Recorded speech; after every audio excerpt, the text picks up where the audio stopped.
Hello there, ladies and gentlemen, boys and girls, welcome back to the channel of Kit Borman.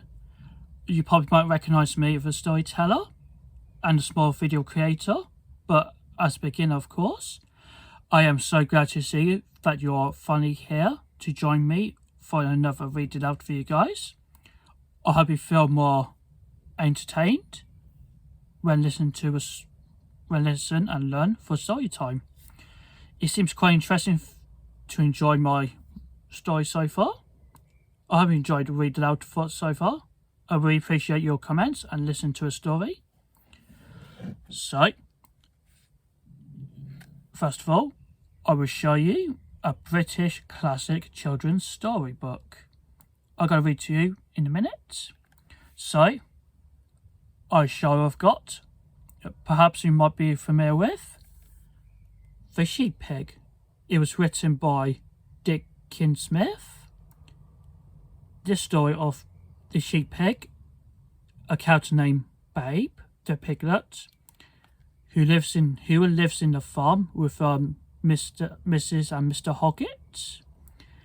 His farm friends were Rex, Fly, and Ferdinand. Some of you quite seen the film called Babe. It was been premiered in 1995. That was my favourite childhood movie of 1995. I remember I watched that movie. I was a kid. There was a sequel called Babe, Pig in the City. And I remember I read this book back in my old point, back in secondary school. I used to learn about the sheep pig. It was also called Babe. So this is illustrated. Look at this illustration. It was illustrated by Ann Kronheimer. So first of all, I'm going to begin the story of The Sheep Pig by Dick Smith. I'm going to read on page 1, chapter 1. Guess my weight. Okay, so are you going to pay attention to me when reading this story? I hope you stay closer with me and relax. Fantastic. So enjoy the story. What's that noise? Said Mrs. Hoggett, sticking her comfortable round red face out of her kitchen window. Listen, it is again. Did you hear it? What a racket! What a row! Anybody think someone was being murdered? Oh dearie me! Whatever is it? Just listen to it, will you? Farmer Hoggett listened. From a usually quiet valley below the farm came a medley of sounds. The humper of a brass band, the shout of children, a rattle and a thump of the skittle alley, and every now and then a very high, very loud, very angry sounding squealing lasting perhaps 10 seconds. Farmer Hoggett pulled out an old jacket watch as big round as a saucer and looked at it. There starts at 2, he said.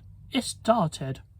I knows that, said Mrs. Hoggett, because I'm late now with all sale cakes and jams and pickles and preserves as it's meant to be on the produce stall this very minute. And who's going to take them there? I'd like to know. Why you are? But afore you does, what's that noise? The squealing sounded again. That noise? Mrs. Hoggett nodded a great many times. Every that she did was done at a great length. Whether it was speaking or simply nodding her head, Miss Farmer Hoggett, on the other hand, never wasted his energies or his words. Pig, he said. Mrs. Hoggett nodded a lot more. I thought 'twas the pig. I said myself, that's a pig, that is. Only nobody round here to keep pigs. 'Tis all sheep for miles about. What's a pig doing? I said to myself. Anybody did think they was killing the poor thing. Have a look. When you take all this stuff down, which you better do now, come and give us a hand. It can go in the back of a Land Rover. Tisn't it raining? 'Twon't hurt. Wipe your boots afore you comes in. Yes, said Farmer Hoggett.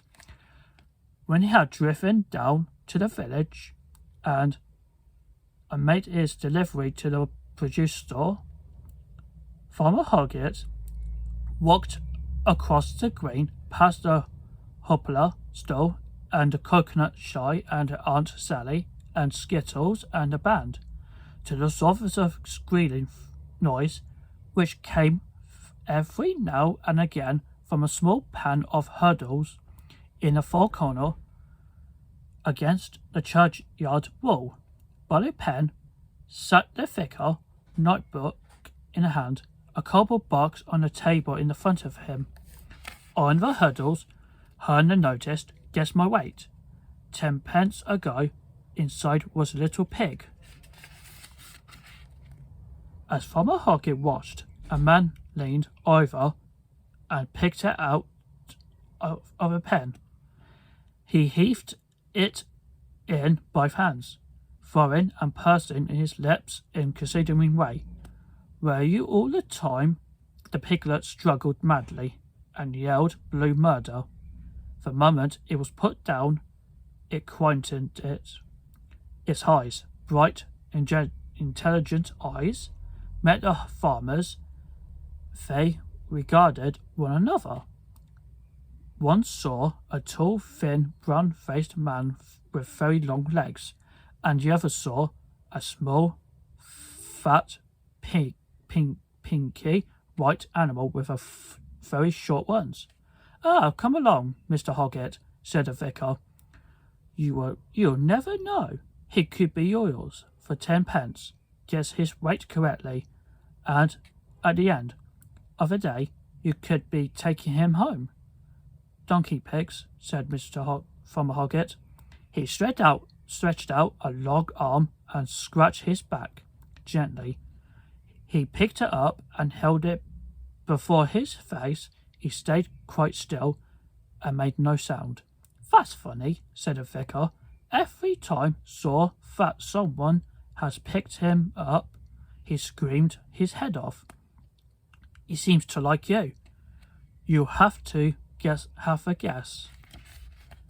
Carefully, Farmer Hoggett put a piglet back in the pen. Carefully, he took a 10-pence piece from his pocket and dropped it in the cardboard box. Carefully, he ran one finger down the list of guesses already in the vicar's notebook.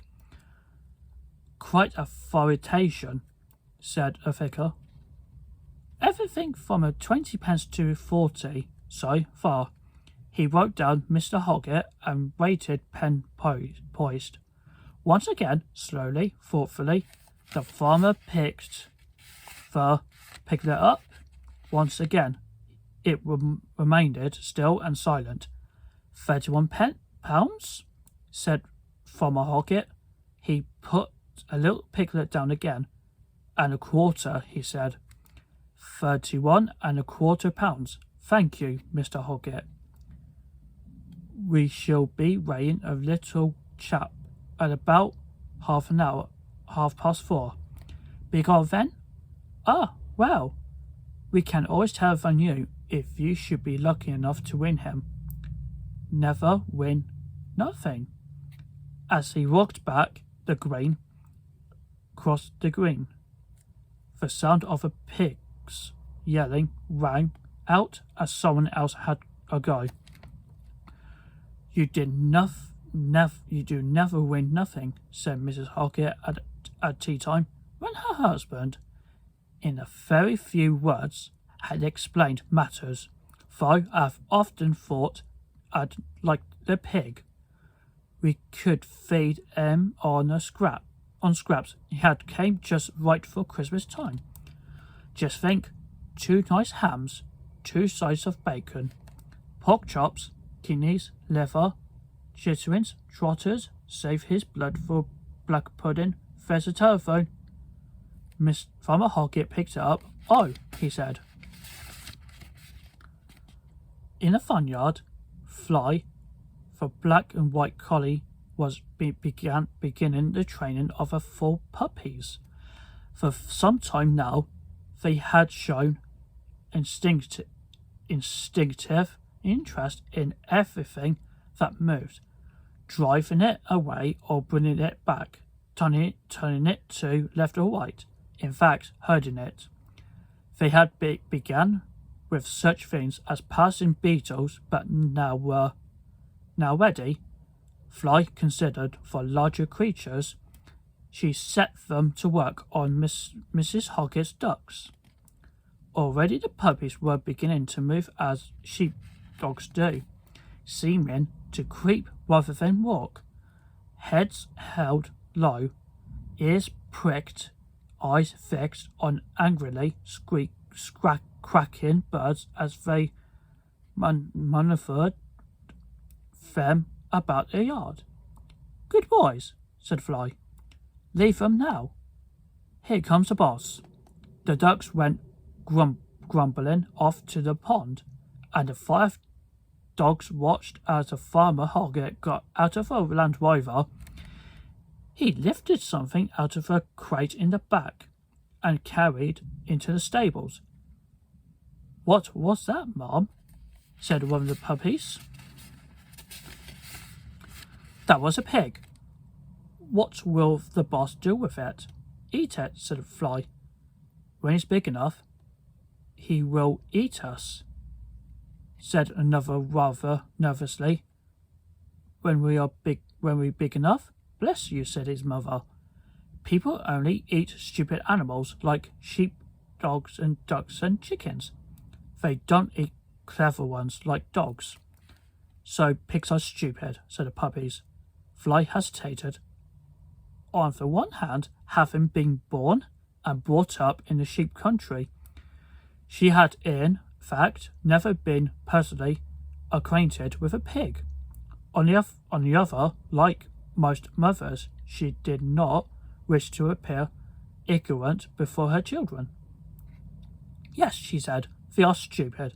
At this point, there came from a kitchen window a long burst of words like a rattle of a machine gun, answered by the single shot from the stables, and Farmer Hoggett emerged and crossed the yards towards the farmhouse with his lupin stride. "Come on," said the collie bitch. "I'll show you." The floor of the stables had not rung to the horses' hooves for many years, but it was a useful place for storing things. The hens foraged about there, and sometimes laid their eggs in the old wooden mangers. The swallows built their nests against its roof beams with mud from a duck pond, and rats and mice lived happy lives in its shelter until the farm cats cut them short. At one end, one of the stables were 2 loose boxes with boarders sized topped by iron rails. One served as a kennel for Fly and her puppies. From the other sometimes housed sick sheep. Here, Farmer Hoggett had shut the piglet. A convenient stack of straw bales allowed the dogs to look down into the box through the bars.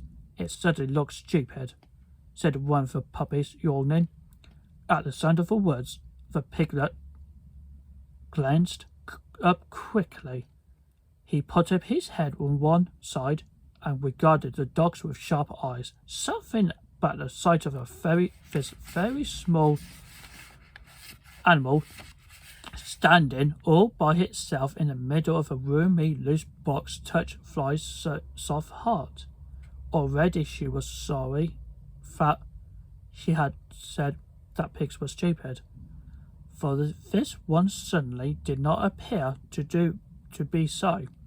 Also, there was something dignified about a way it stood its ground in a strange place, confronted with a strange creature's house different from a silly sheep, who at the mere sight of a dog would run aimlessly about crying "woof woof" in an empty-handed way. "Hello," she said. "Who are you?" "I'm a large white," said the piglet. "Blimey," said one of the puppies. "If that's a large white, what's a small one like? And they're all four snuggered. "Be quiet," snapped Fly. "Just remember that 5 minutes ago you didn't even know what the pig was." And to the piglet, she said kindly, "I expect that's your breed, dear." "I meant that what's your name?"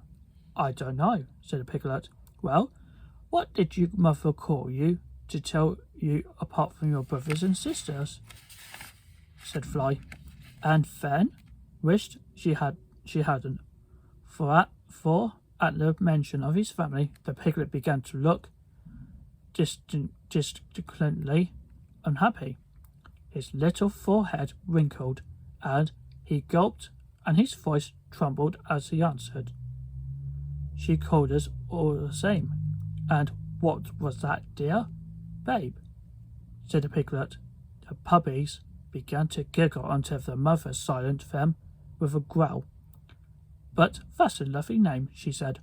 "Would you like to call you that? It make you feel more at home." At this last word, the little pig's face fell even further. "I want my mum," he said very quietly. At that instant, the collie bitch made up her mind that she would foster this unhappy child. "Go out into the yard and play," she said to the puppies, and she climbed to the top of a straw stack and jumped over the rail and down into the loose box beside the piglet. "Listen, babe," she said. "You've got to be a brave boy. Everyone has to leave their mother. It's all part of growing up." I did so. When I was your age, my puppies have to leave me quite soon, but I'll look after you if you like. Then she licked his little snout with a warm, rough tongue, her plump tail wagging. "There, is that nice?" she said. A little while later, Farmer Hoggett came into the stables with his wife to show her his prize. They looked over the loose box door and saw, to their astonishment, Fly curled around the piglet, exhausted by the drama of the day. He lay fast asleep against his new-found foster parent. "Well, will you look at that?" said Mrs. Hoggett. "That old Fly, she'll mother everything. Kittens, ducklings, baby chicks. She's looked after all day. Now 'tis a pig. Ain't he lovely? What a picture! Good job.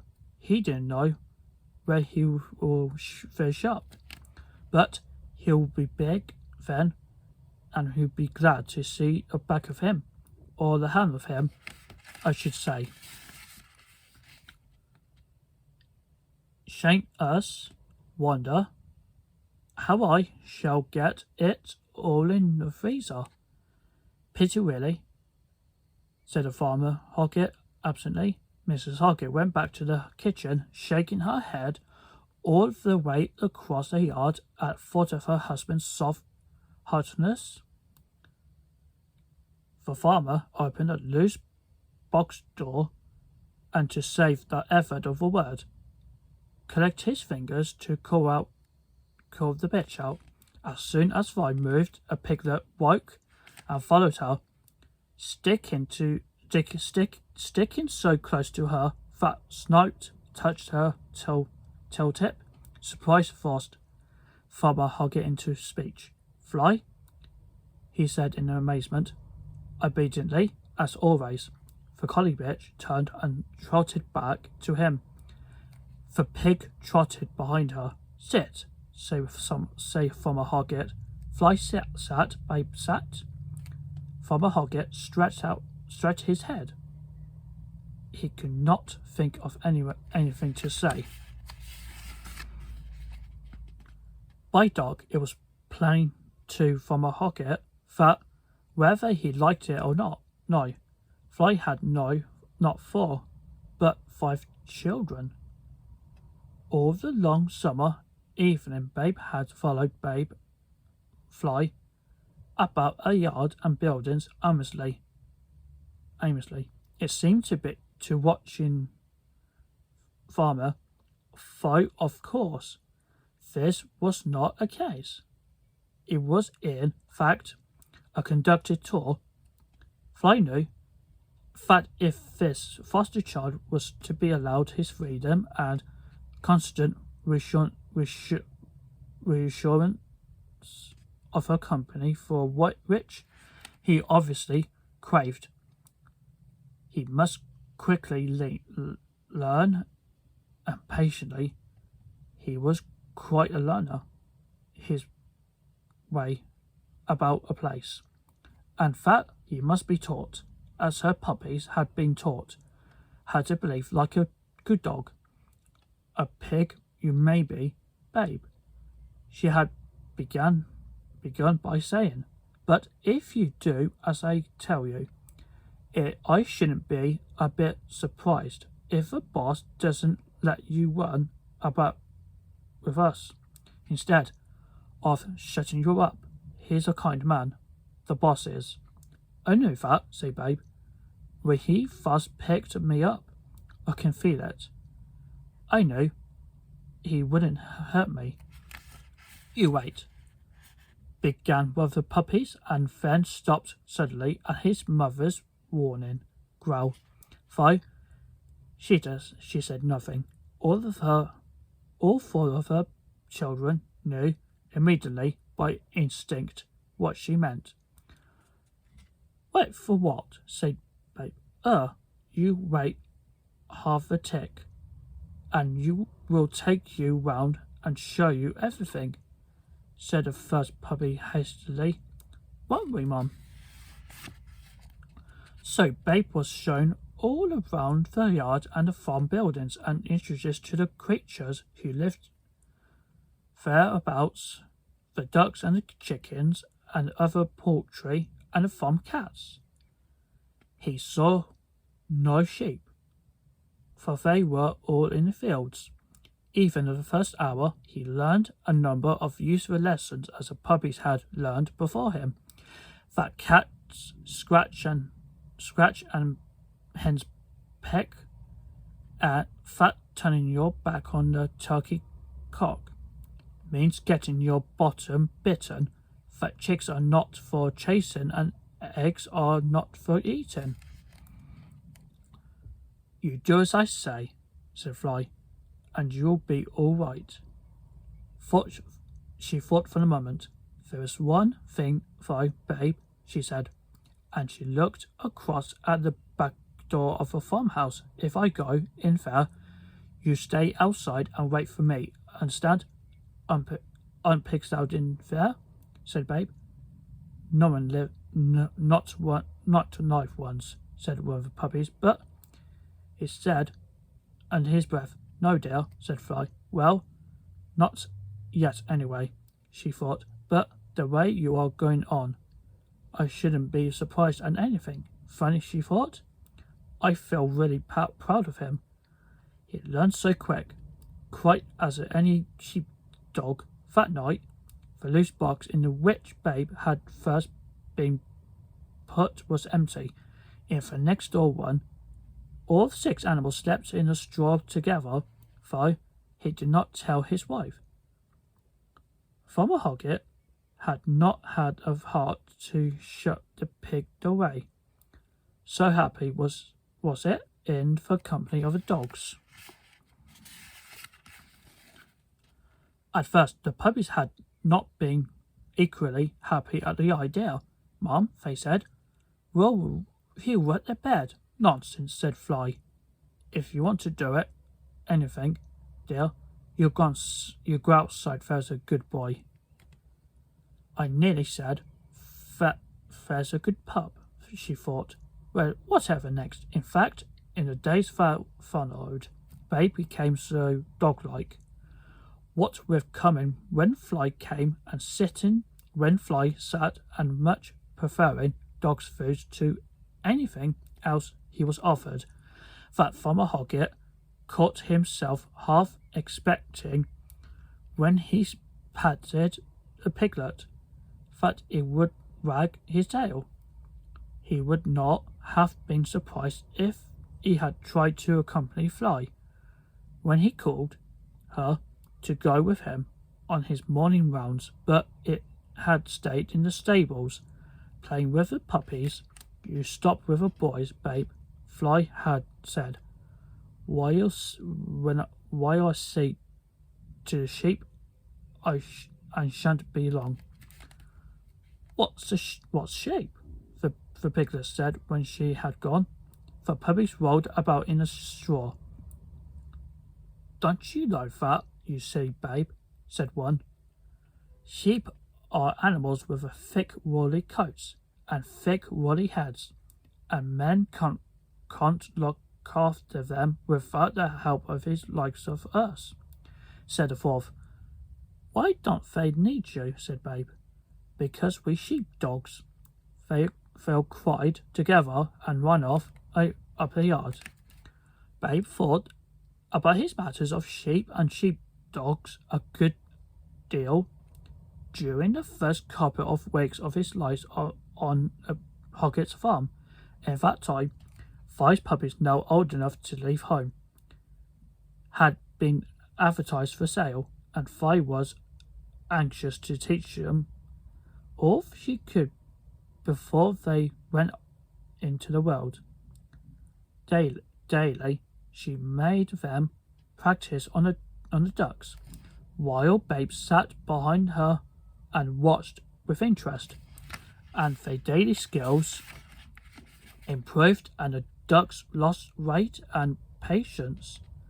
Then they came, one after another, 4 farmers, 4 tall, long-legged men. He smelt of sheep, and each picked his puppy and paid his money, while Fly watched her children leave to start their working life. As always, she felt a pang to see each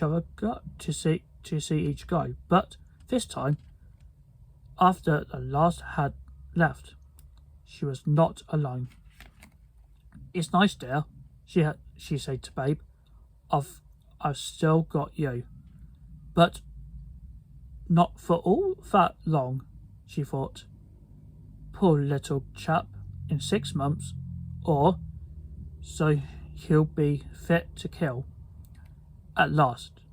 At least he doesn't know it." She looked fondly at him, this foster child that now called her Mum.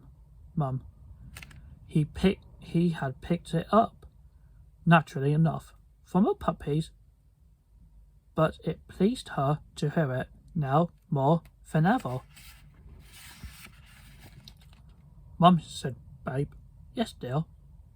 "We've gone off to work sheep, haven't they?"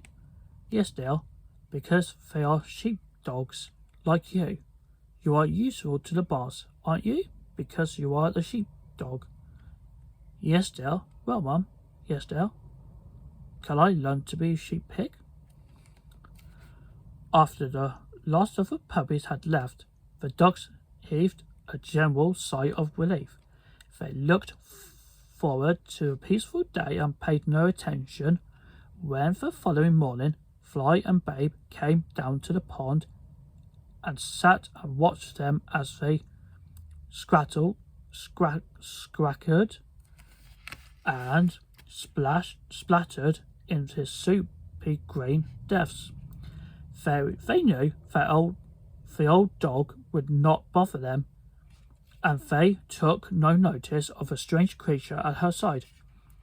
They'll come out and walk up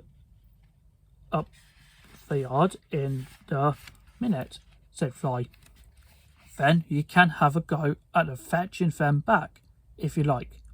Oh, yes, please, said Babe excitedly. For Collie Bitch looked fondly at her foster child. Sheep pig indeed, she thought. The idea of it. The mere sight of him would proudly send a flock into the next county. Anyway, he had never get near them on those little short legs. Let him play with the ducks for the day or two, and had forget all about. When the ducks did come up out of the water and marched moistly past the piglet, she half expected him to chase after them, as the puppies usually did at first. But he sat very still, his ears cocked, watching her. All right, said Fly. Let's see how you get on. Now then, first thing is, you've got to get behind them, just like I have to with a sheep. If the boss wants me to go round the right side of them, he says away to me. If he wants me to go round left, he says, come by, okay. Yes, Mum. Right, then, away to me, Babe, said Fly sharply. At first, not surprisingly, Babe's efforts met with little success. There was no problems with getting round the ducks, even with his curious little seesawing canter. He was much faster than they. But the business of bringing the whole flock back to Fly was not, he found, at all easy. Either he pressed them too hard, and they broke up and fluttered all over the place, or he was too gentle and held back, and they waddled away in twos and threes. Come and have a rest, dear, called Fly after a while. Leave the sea fiends alone. They are not worth upsetting yourself about. I'm not upset, Mum, said Babe, just puzzled. I told them what I wanted them to do, but they didn't take any notice of me. Why not? Because you weren't born to it, thought Fly. You've got an instinct to dominate them, to make them do what they want. It's early days yet, Babe dear, she said. Do you suppose, said Babe, that if I asked them politely? Ask them politely? What an idea! Just imagine me doing that with a sheep. Please, will you go through the gateway? Would you kindly walk into that pen? I know, dear, you did never get anywhere that way. You've got to tell Em what to do. Doesn't matter whether it's ducks or sheep. They are stupid and dogs are intelligent. That's what you have to remember. But I'm a pig. Pigs are intelligent too, said Fly firmly. Ask him politely, she thought. Whatever next? What happened next? Later that morning, in fact, was that Babe met his first sheep. Farmer Hoggett and Fly had been out round a flock, and when they returned, Fly was driving before her an old lamb which they penned in a loose box where the piglet had originally been shut. Then they went away up the hill again, but Babe made his way into the stables, curious to meet this, the first of the animals that he planned one day to work with, but he could not see into the box. He sniffled under the bottom of the door, and from inside there came a cough and sharp stamp of a foot. And then the sound of a horse complaining voice. Wolves, wolves, it said. They never leave the body alone. Nag, nag, nag all day long. Go here, go there, do this, do that. What do you want now? Can you give us a bit of peace, wolf? I'm not a wolf, said Babe under the door. Oh, I knows that, said the sheep sorrowfully. Cause yourself a sheepdog. I knows that, but you don't fool me none of us. You are like a wolf like rest of them. Give them a half chance. You looks at us, and you sees lamb chops. Go away, wolf. But I'm not a sheepdog either, said Babe. He scrambled up the stack of straw bales and looked over the bars. You see, he said. Well, I'll be chip-dipped, said the old sheep, peering up at him. No more you ain't. What are you, pig, said Babe. Large white. What are you? Oh, said the sheep. No, not me, you. What are you? I'm a O. Mine was white, thought Babe. They suddenly are stupid. But if I'm going to learn how to be a sheep pig, I must try to understand them. And this might be a good chance. Perhaps I could make a friend of this one. My name's Babe, he said in a jolly voice. What's yours? Ma, said the sheep. That's a nice name, said Babe. What's the matter with your ma? Thought what? Said the sheep, holding up foreleg. I have got a nasty cough, she coughed, and I'm not as young as I was. You don't look very old to me, said Babe politely. Okay, so let's stop on page 34. Hopefully we're going to continue reading more of the sheep pig. So I hope you enjoyed the story of the sheep pig. I think seems interesting. It brings you up to your nostalgically to your for childhood for generations. Okay, so I hope you enjoyed this video. Read this storybook about the sheep pig. It seems quite interesting. It helps you remember us back in childhood. Okay, so I hope you see you in the next video, and we'll continue on more story about Babe, the sheep pig, of course.